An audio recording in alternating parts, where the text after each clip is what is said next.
A recent review of U.S. special education data revealed a threefold increase in autism and a fourfold increase in delayed development among public school children. That leads us to ask, can bad food make good genes go bad?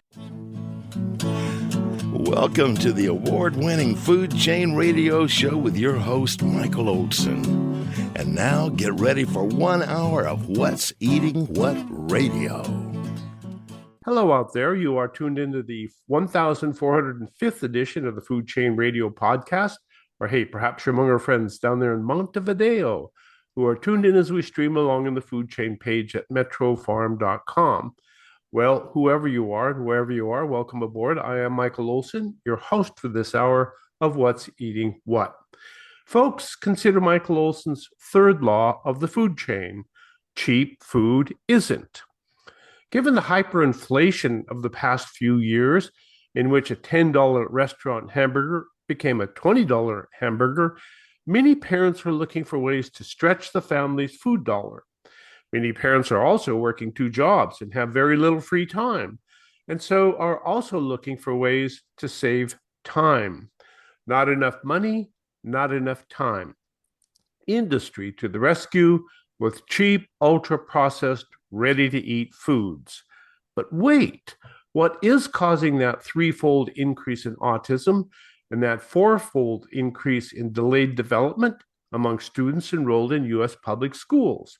Could the ultra-processed foods parents feed children be the cause of this childhood catastrophe? Well, let's ask Dr. Renee Dufault, who is the Executive Director and Principal Investigator at the Food Ingredient and Health Research Institute. Dr. Renee, welcome to the Food Chain. Thank you, Michael. It's a pleasure to be here again. It's been a while since Yeah, it's been a while. A lot of water has passed underneath the bridge, but things are still the same when it gets right down to the nitty-gritty.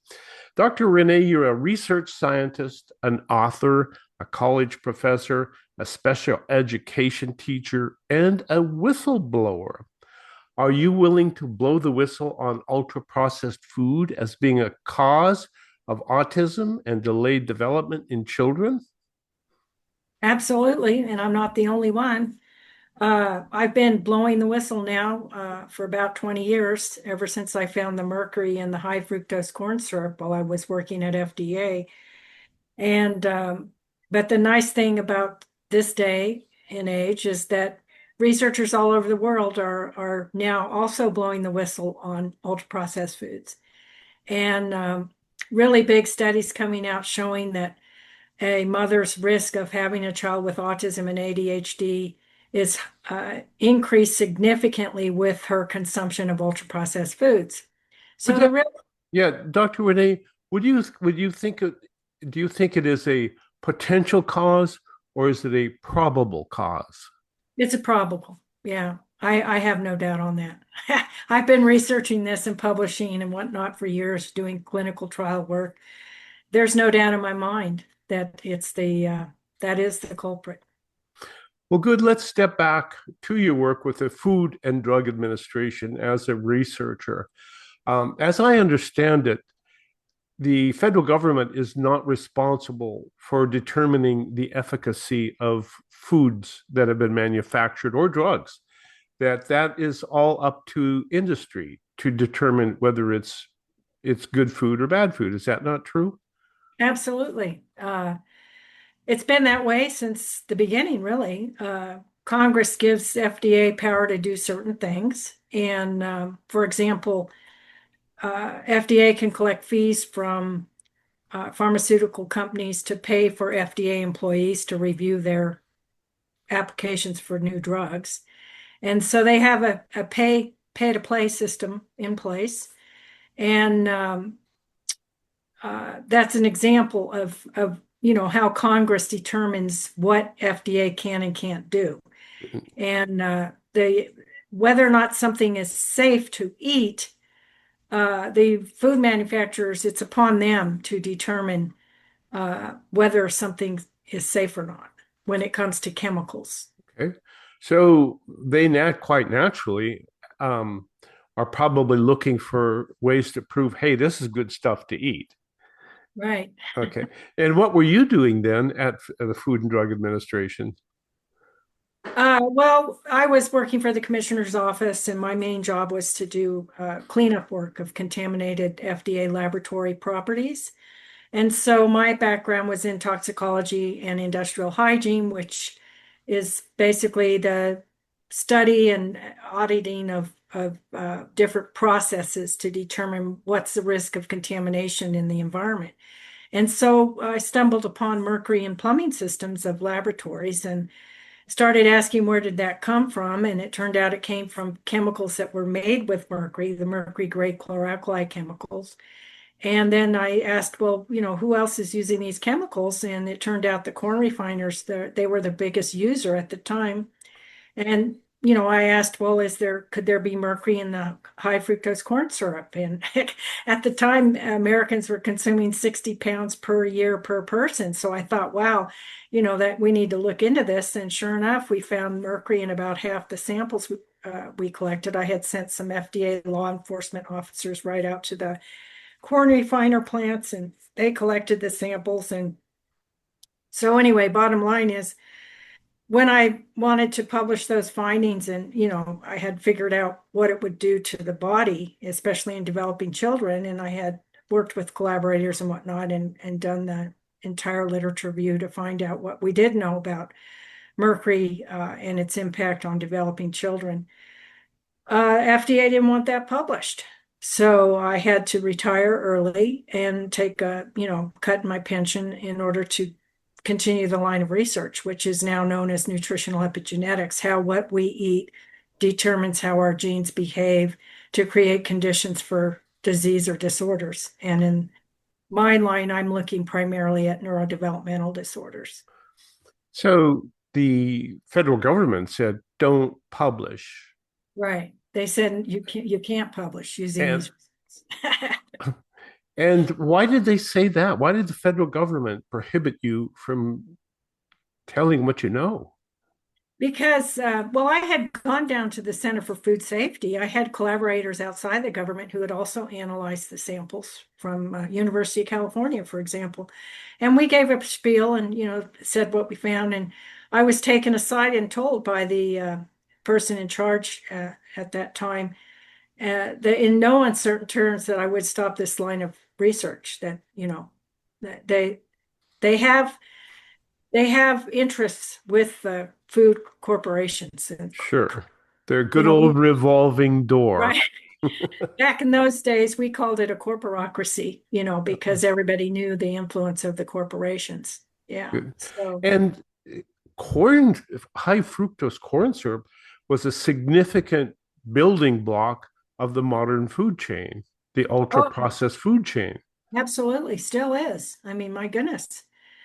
Yeah, it's in baby corn syrup solids, they're in baby formulas. There are a number of sweeteners that fall into that corn product food line of production. So it's not just high fructose corn syrup and corn syrup. There's other uh, sweeteners that fall in the same line. And there's three different ways that mercury can get into that manufacturing line. And yeah, so it is what it is. It's just a problem with the food industry. It's not just high fructose corn syrup. There are heavy metals found in many different food ingredients because of the manufacturing processes. What, 95% of the baby food?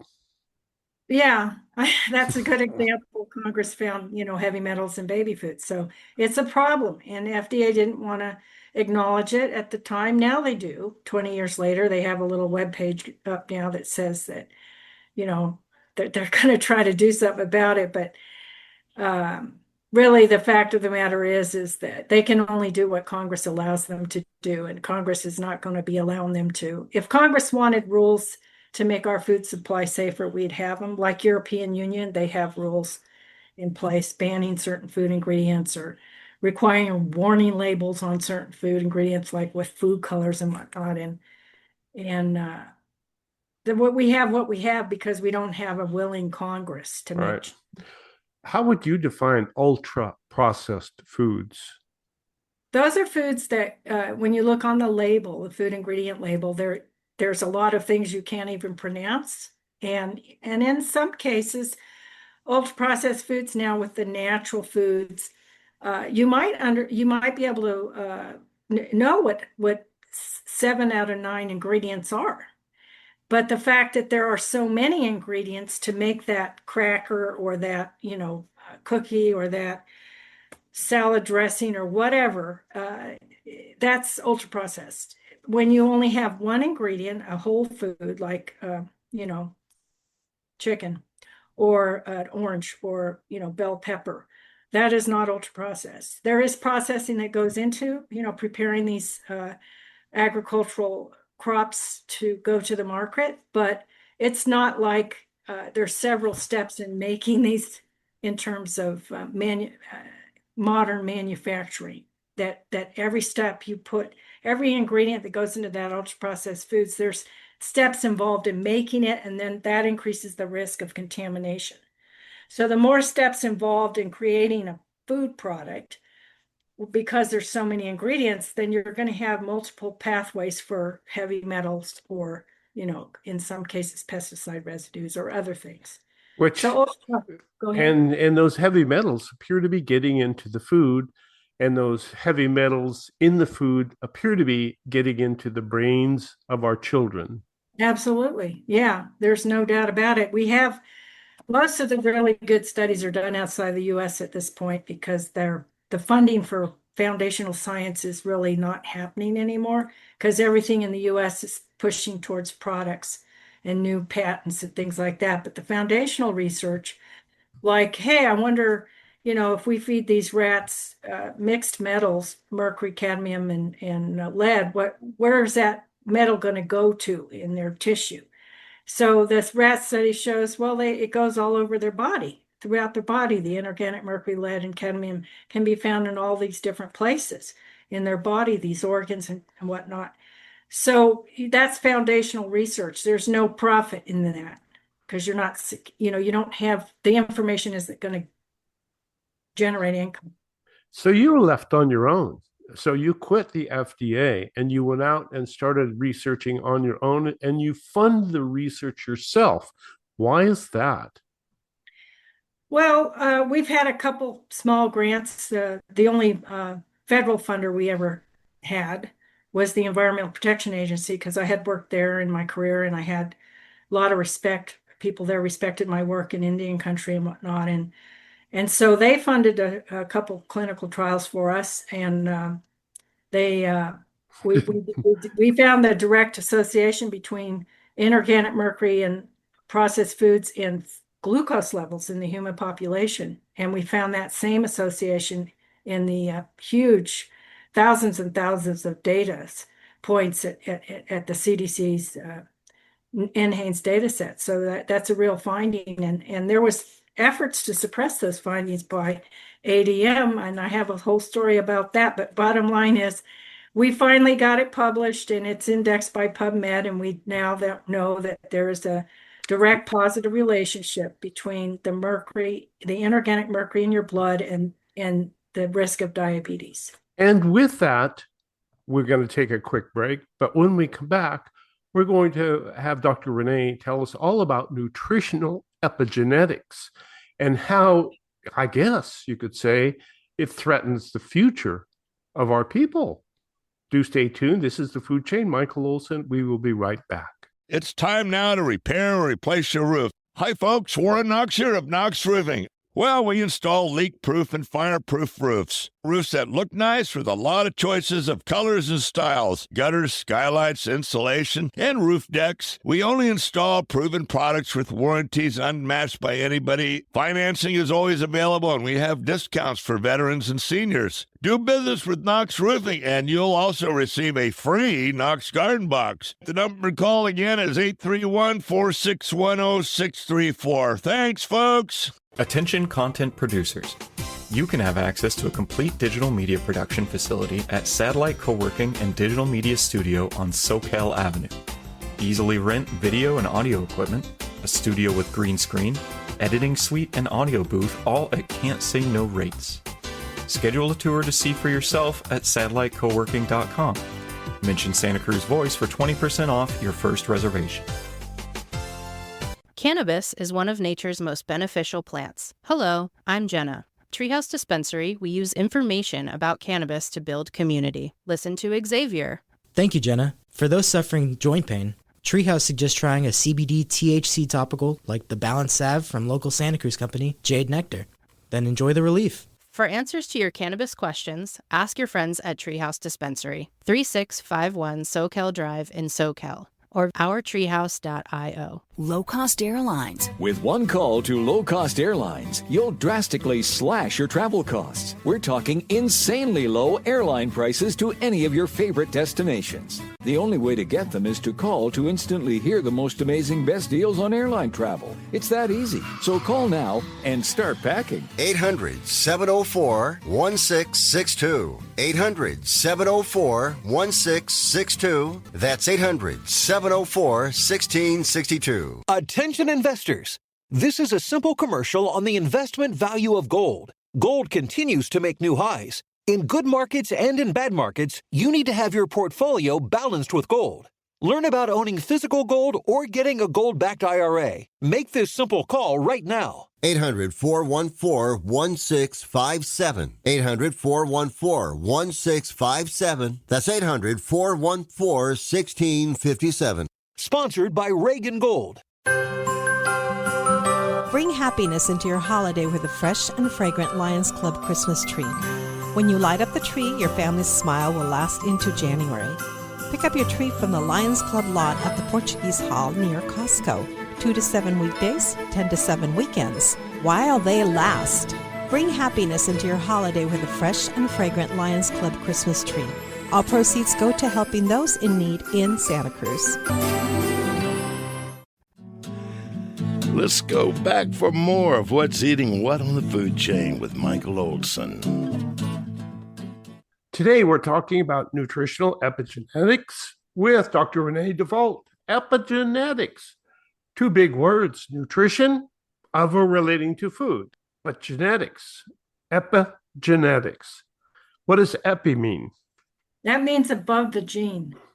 So like, your skin, epidermis, that's above the tissues, right? Epidermis, and then epigenetics is above the gene.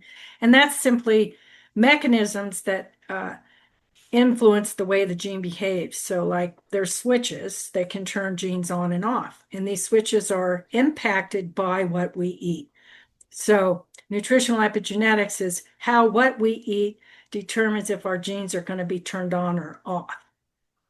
So in effect, that they're actually controlling the how the DNA turns on and off then, correct? Yeah, basically, if the DNA gets turned on because of a switch, then you get a protein that you may need or may not need because you have oncogenes, which are cancer-causing genes, and then you have other genes that, like, for example, when they turn on, you have a protein that is made, or instructions for a protein to be made that it's a metal carrier protein, and its primary job is to collect all the heavy metals in your body and then excrete them. So you can have good genes and bad genes. And there it is. And what we eat can control these.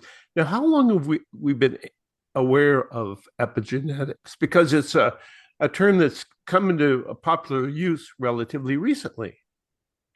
Well, it was, there were the first people in Europe that had looked at that, and I think it was before we even broke the human genome. Craig Ventnor broke that human genome, and I'm pretty sure the epigenetics was before that. And so it was, it wasn't reaching the status that it has today, where there was so much research to show that this was really happening. It takes time for new ideas and new theories to come through, but this is stuff we can test in the lab now. We can measure methylation patterns, which is, we can look at how a person's genes are behaving and see which ones are switched on and off. Now we can do that. That's not, something that the general public has access to, that kind of testing, but it's in the university labs, and we know that we have that capacity. So it's been around probably 25 years, maybe 30. epigenetics. Right. And so it makes all the sense in the world, frankly, because, we know that Western diet, ultra-processed foods, it leads to Western diseases, obviously. So you can have twins and one of them doesn't have a real healthy lifestyle and the other one does, and you'll see right there, the proof is in the pudding that one twin will have some adverse health effects because of the diet and the other one has a different diet so they don't get sick, So And people have been researching this for many, many years, but the concept that food can actually have an impact on the genes and can actually turn good genes bad. That's right. relatively recent stuff. Now, you do, in addition to all of your researching, you do a lot of teaching of special education classes, correct? Right. That's how I supplement my income to be able to do the things that I do, basically. Okay. Well, and does your teaching have an impact on how you're seeing things too? Because you're working with special education children Okay. who have developmental difficulties, I guess you would call it. Does that have an impact on how you see epigenetics? Absolutely. I've been in and out of the classroom for 20 years, and since I retired, okay, and I'll be out of the classroom for a few years doing clinical trial work or whatever, and then back in and back and forth, that kind of thing. So, bottom line is, when I first started teaching, we didn't have the caseload that we have today. The caseloads that we have today we've seen it. You can ask any teacher in a public school and they'll tell you. I mean, they'll tell you in college what we're seeing. So it's like, probably 30% of the kids are developmentally. Wait a minute. Did you say 30%? Yeah, that's what I'd say. What you have is you have your identified group, and even CDC, admits that probably 15% of the kids are, 15 to 20% are impacted by autism or ADHD. A lot of kids with ADHD. So you have a certain amount that are identified and they're in a special ed program, but then you have those who are unidentified. And it as a special ed teacher, everybody knows it in the classroom, the general ed, everyone knows that kid over there is definitely, having difficulty and with learning. So I would have to say that probably 25 to 30% of the kids are impacted by neurodevelopmental disorders at this time. Yeah. Do you ever consider the correlation between what these children are being fed and their parents?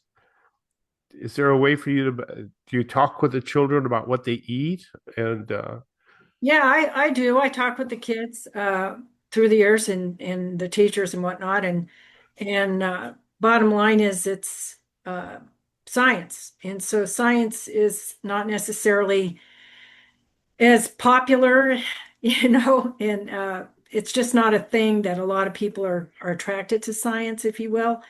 And of course, you've heard through the years we need more STEM graduates, and science is lacking, and blah blah blah. And the facts are, we've got kids.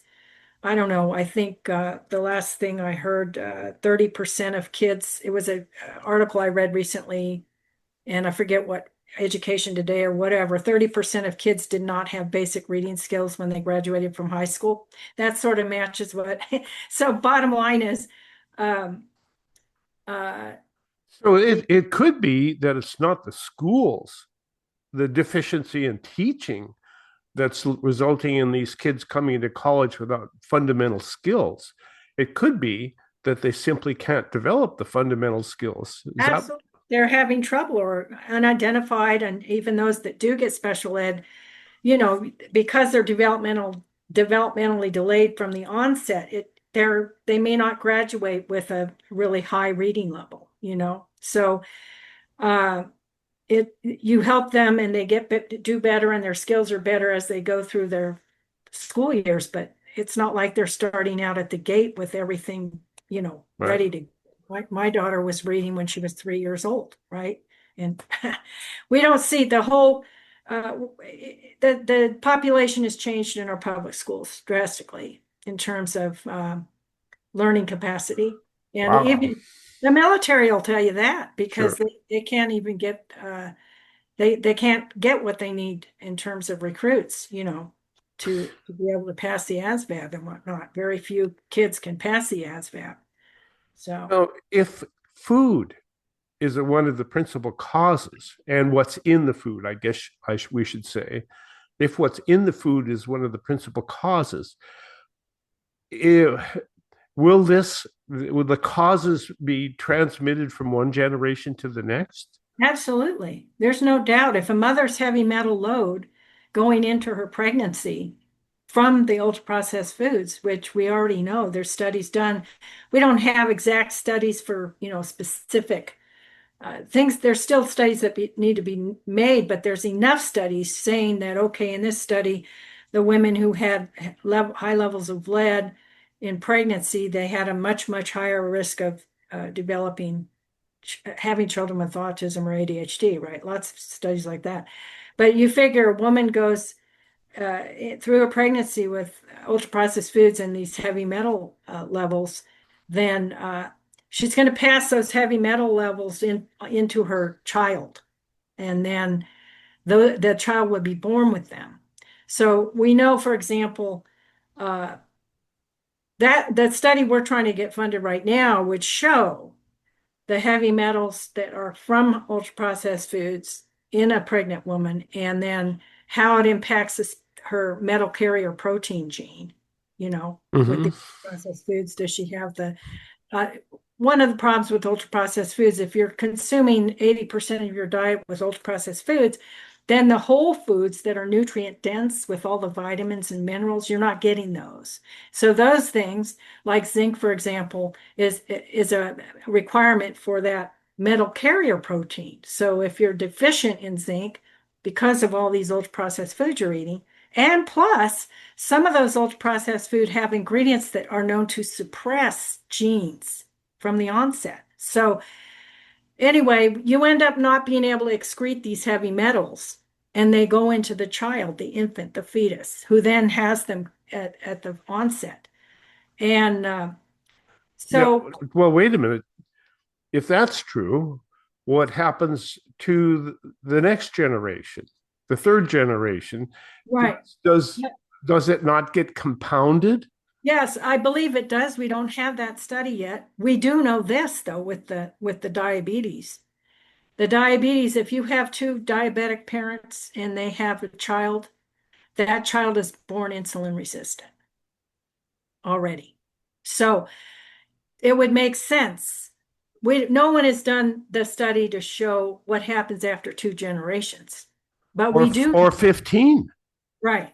But what we're seeing is that what we see in the classroom. You've got the education corporations out there trying all different new things, and teachers need this training, that training, and the problem is not going to be solved with any amount of training. The mother has to have the proper nutrition before and when she gets pregnant. There are interventions you can do early on, like say a child's born prematurely, which many autistic kids are born prematurely. Then there's interventions you can do if they get the right ones, then, they'll have a better outcome. And, Okay, we'll pick that up. But I want to go back to the very frightening notion that we seem to be compounding our evils by passing one generation's habit of eating bad food onto the next generation, who collects those sins and passes them on to the next generation. So there's 2 generations worth of sinful eating and the diminishment of our mental faculties, and then on and on and on. So something better be done. yeah, something ought to be done. And you'd think these oligarchs would care, but they've gone all over the world buying up land in New Zealand and Hawaii and elsewhere, getting all the fertile farmland and, building their underground bunkers and whatnot. It doesn't seem that these rich folks even care what has happened as a result of their profit-making mechanisms in the food and the medical systems, where it's all about making money. And what really, what we're seeing in front of us is the U.S. is falling behind. Our IQ has dropped 10 points. Well, wait a minute. Say that again. So the IQ curve has shifted to the left in the U.S. It's dropped 10 points from what it was. What it was when? Years ago, when they were measuring. So, for example, like they have these international standardized tests, and they measure, different countries' abilities and IQs. And I think China's average IQ is 106. Ours is like 95 at this point. So, then you get, you wonder, people complain about all the immigrants that are coming to the U.S. for the science training. And then now, they're being pushed out. Well, I asked the American citizens who are going to college, who do you think's doing all the teaching of the science?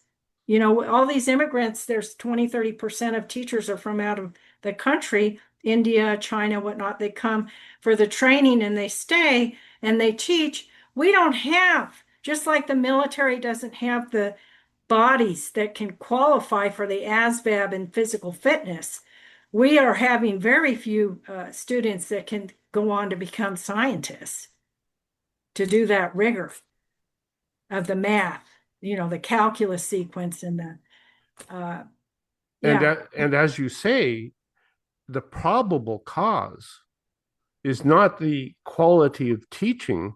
The probable cause of our diminishment is our food. Absolutely. There's without a doubt. Yeah. I mean, all you have to do is look at the other Western countries who have banned certain food ingredients or who required labeling. And so like with the food dyes, yellow 5, yellow 6, when Europe in 2010 said you got to put a warning label on foods putting those food dyes in there, then what happened? Those food dyes disappeared from the market because nobody wanted to sell a product with a warning label may cause hyperactivity or inattention. So, those Western countries that have done something about their food supply do not have the health outcomes that we have. They're not facing what we're facing. But countries that I hear from other countries, people in Africa and whatnot, that the more ultra-processed foods they're getting, they're seeing more and more of these child developmental delays, right? So wherever those ultra-processed foods go unabated, without any control, then you're going to see these problems. Like a bad drug. Yeah. Oh, it is totally. Probably more devastating than any drug on the either legal or illegal, frankly. Yeah. Wow. Okay. So we're going to take a quick break, but when we come back, what are we going to do?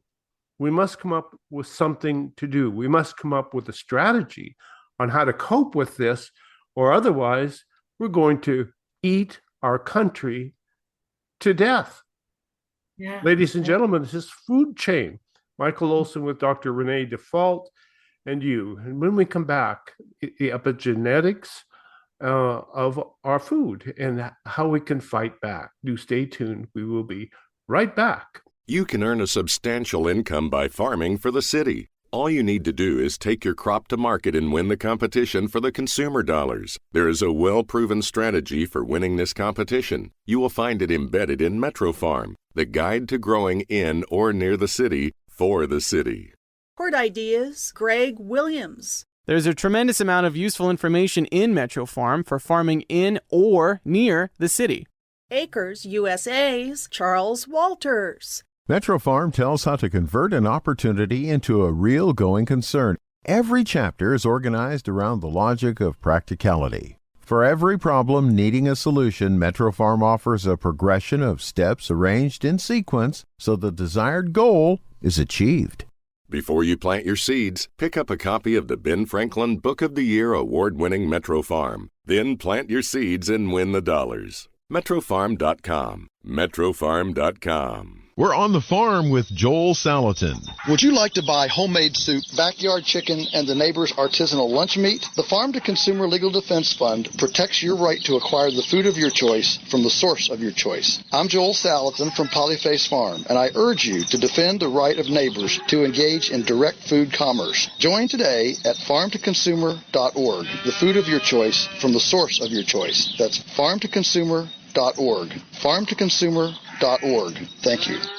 When you buy local American-grown flowers, flowers will grow and flourish in America. Hello, I'm Deborah Prinzing, author of Slow Flowers for certified American-grown flowers. When you buy local flowers, you're helping our country's family farms reduce the transportation footprint of flowers and enjoy fresher, longer-lasting bouquets. So please, next time you shop for flowers, think local. Think certified American-grown flowers. Visit AmericanGrownFlowers.org to learn more. History buffs. This tale from Michael Olson's Tales from a Tin Can took place aboard the USS Dale during the opening moments 7 December 1941. As we left our berth and got underway, the deck force was still engaged in getting ready for combat. Fuller had the job of clearing the deck of all the wooden objects that had collected in port, so Fuller was making his way aft, just tossing stuff like a madman, when he came to the ice cream freezer. Before he could toss it over the side, one of the guys said, "Hey, wait a minute!" In a matter of seconds, the lock was broken and the ice cream distributed among the crew. So, what you saw that morning was the USS Dale steaming hell-bent out to the channel while the guys back aft were standing by their guns, eating ice cream and watching World War II break out all around. Tales from a Tin Can contains 424 tales by 44 sailors aboard the USS Dale, from Pearl Harbor to Tokyo Bay. Order your Father's Day copy at talesfromatincan.com. That's talesfromatincan.com. So much to say, so little time to say it on the food chain with Michael Olson. What do you think, ladies and gentlemen? Is it possible that bad food can make good genes go bad? And if so, what is going to be the consequence of eating bad food for generations and having generations worth of compounding harm? It isn't going to be a pretty picture that I'm seeing. Do you see the same thing, Dr. Renee Dufault? Well, I see how this all happened from a toxicological standpoint. And what happened, Michael, this is how we can understand how we got into this fix, okay? Back in the day, to determine risk of harm, toxicology had this dose response thing going on, and they would look at one element at a time. So how much lead does it take to make somebody have an adverse effect, right? Or how much mercury or how much organophosphate pesticides. So they do the risk assessment on one element at a time. So, everything. But that's not life. No. So what happened was, is that what we found out is that co-exposures to multiple toxicants, which is what the real world is, what we're exposed to, co-exposures, like yellow 5 has allowable 10 parts per million, 3 parts per million arsenic, and 10 parts per million lead, 3 parts per million arsenic, and I can't remember how much cadmium or whatever. Anyway, bottom line is, so, you're eating Fruit Loops every day or whatnot and other things with the, Mountain Dew, blah, blah, blah. You're getting these exposures, co-exposures. And so there was no risk assessment, and there never has been a risk assessment to determine the harm of all these co-exposures.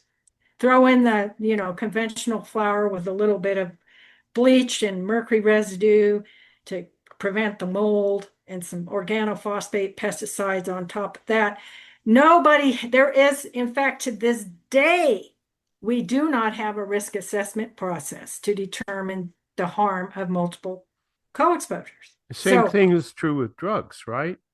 Yeah. People taking exactly. 15 different drugs. Right. So, it's been the Wild West, and especially in the United States, where anything goes, pay to play. Basically, you can sell anything to anybody. And if you pay off the right people. And so the bottom line is, this is how we got to be in this state of affairs. So it's Charles Darwin. We've got we're watching it right before our eyes, what's happening to the human being in the United States and throughout the country when there's no stopping. Everything's just happening, and quickly too. So, basically, if you did finally have the proper prenatal education and diet at the front end, and then you did this for at least 2 generations, you would probably be able to straighten everything out. Okay. Wow. I would guess it would take 2 generations to get it fixed. I'm just saying that, like as an educated guess, but somebody who teaches special ed children, yeah, somebody who looks at the heavy metals in food and has studied them. Yes, yeah.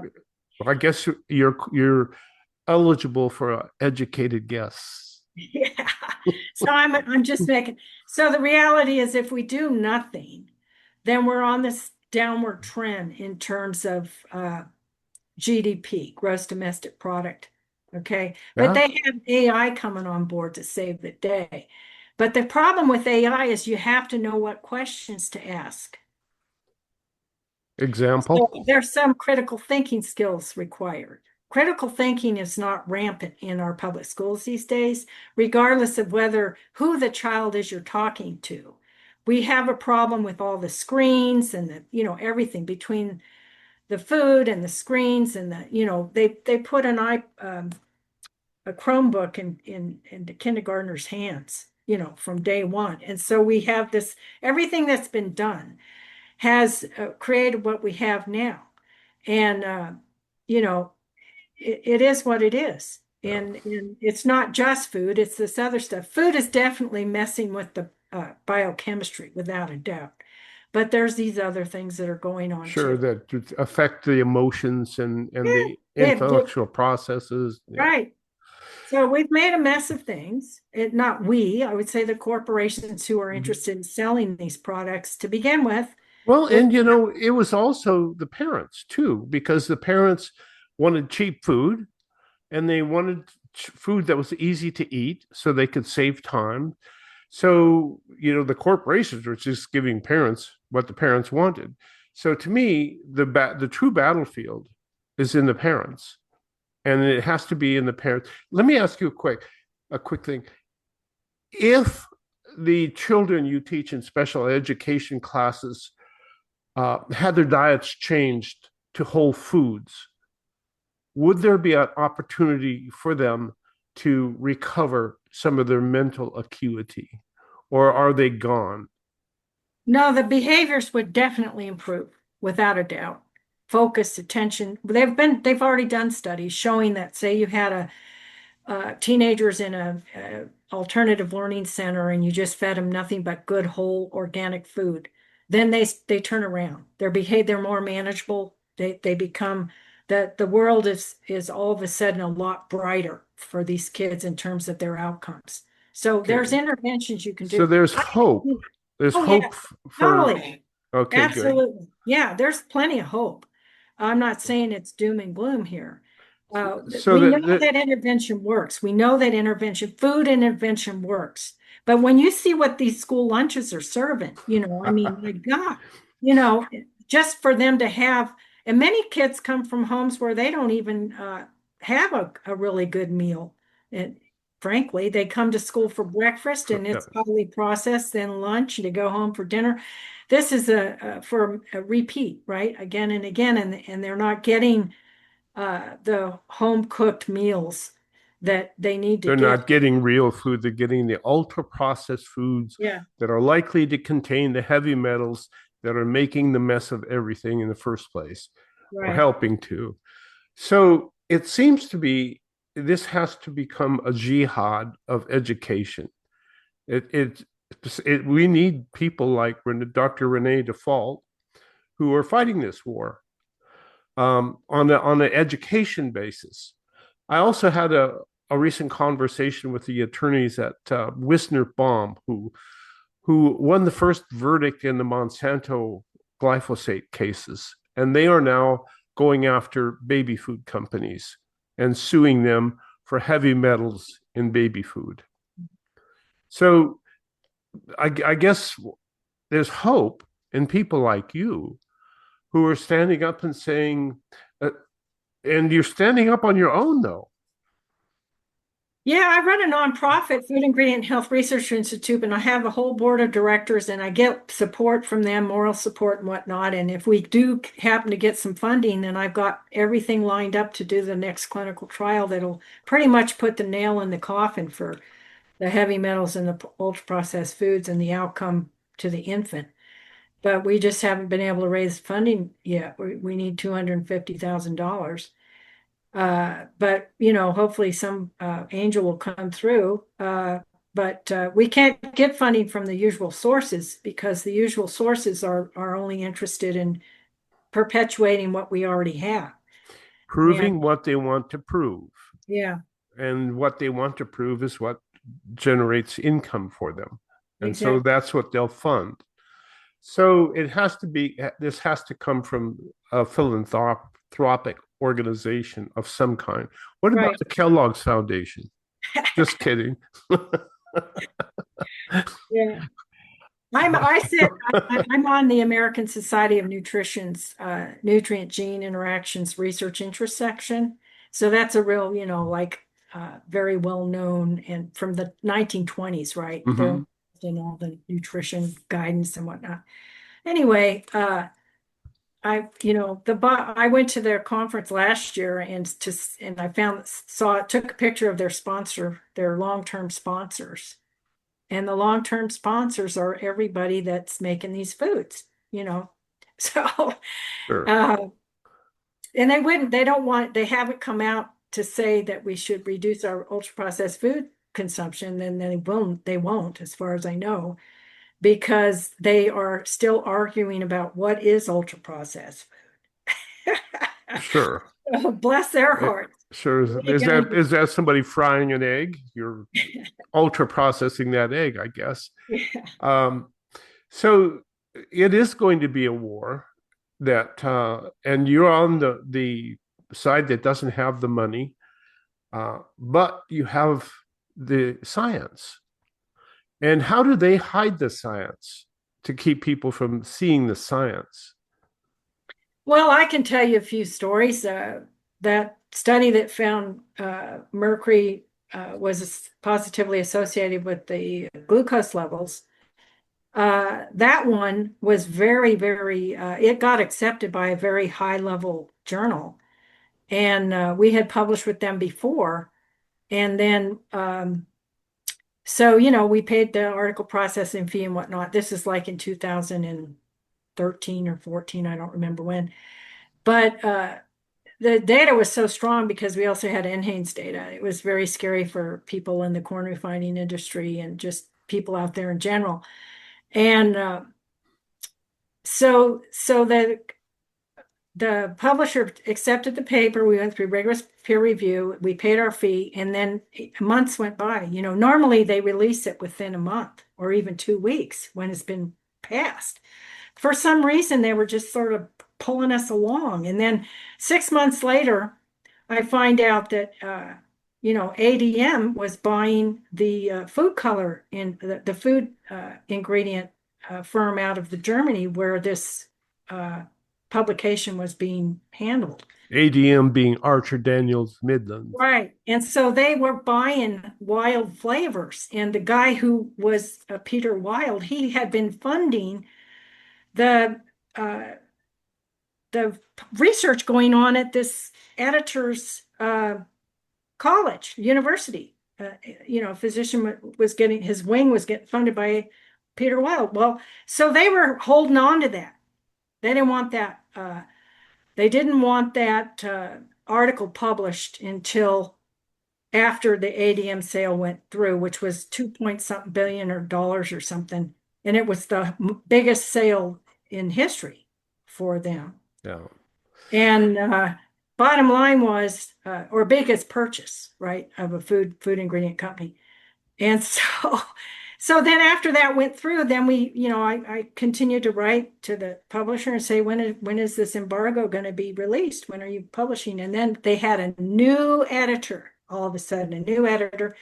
And that one wrote back and said, we've decided not to publish.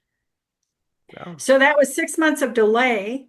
And that was behind the scenes stuff, right? And there's other stories I could tell you where there's been corporate espionage and people trying to suppress. So it seems like the ultra-processed food industry relies on corn, soybeans, and wheat. You take these three industrially processed or grown foods, in quote, and you find ways of mixing other things with them to make them cheap and convenient. And that's the food that our nation has come to live on. And in doing so, we have come to pick up all of the heavy metals that find their way into those ultra-processed foods. Those heavy metals reside in our brain because our bodies are deficient in the essential nutrients required to remove them, like zinc. Mm-hmm. And so there the heavy metals reside in our minds, and to the detriment of our mental capabilities. And then we pass them down the line to the next generation and thus compound them.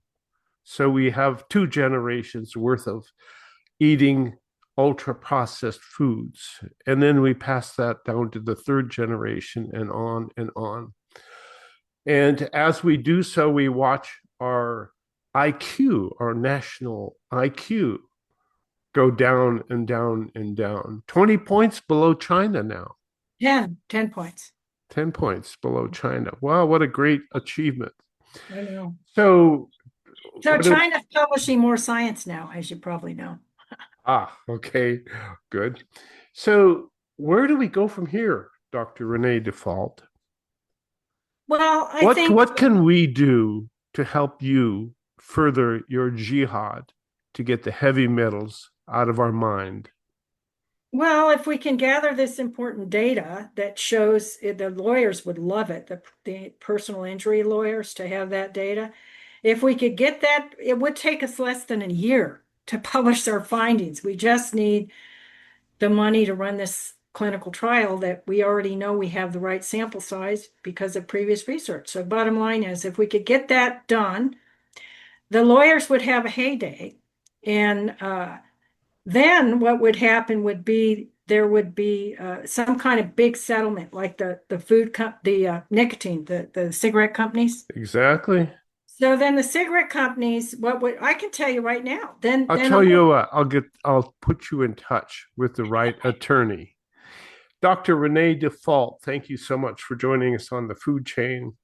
And thank you so much for your jihad against those heavy metals that are in our food and in our children's minds. And ladies and gentlemen, I would ask you one and all to remember Michael Olson's 3rd law of the food chain, which is cheap food isn't. Thank you, Dr. Renee. My pleasure. Thank you, Michael. You've been listening to the award-winning Food Chain Radio Show with Michael Olson. And if your friends missed the show, tell them to log on the Food Chain page at metrofarm.com for a listen. Now, go out and find some food with its farmer's face on it and live.